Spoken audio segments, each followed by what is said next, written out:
Hello，大家好。那我们今天来讲的是3D 模型进到 CSP 以后，会有一个可能会有这样子很奇怪的影子。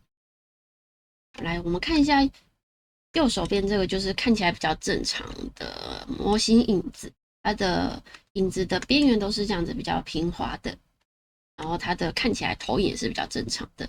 那我们右边这个呢，乍看之下好像也没什么问题，可是你稍微放大一点看，它就会有这样子很锯齿的影子。那我们来讲一下怎么解决。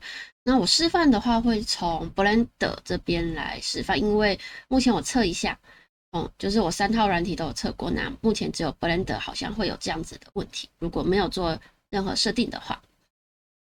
好，那正常情况下会认为因为我们这个模型是有 normal 贴图的，所以很多人可能一开始以为是不是我的 normal 贴图的这个格式有错，是 DirectX 还是 OpenGL？ 那我实测下来的结果，你到底是使用 OpenGL 的模式还是用 DirectX 都一样，都不会影响到。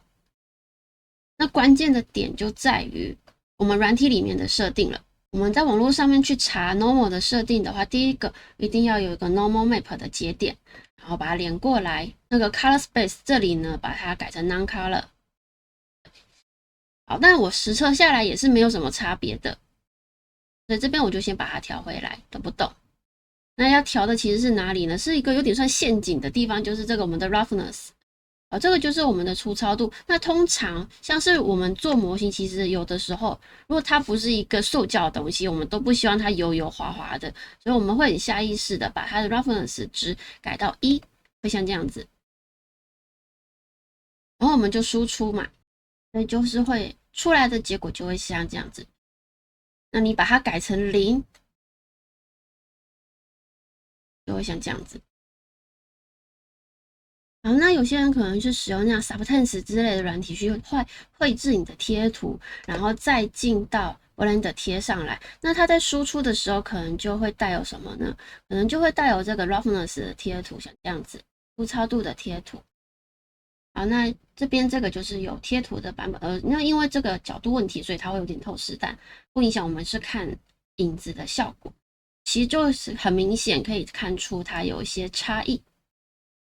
去做光影变化的时候 ，reference 0跟有 reference 贴图的话，它的效果两个是差不多的。那但是呢，有个问题就是，如果你的这个 reference 贴图，如果你这个 reference 的贴图啊，它不是有灰色的，那这边补充一下，如果你的 reference 的贴图不是像这样子有灰度的话，而是纯黑或纯白，那贴上去的效果结果会跟这个 reference 等于1的这个结果是一样的。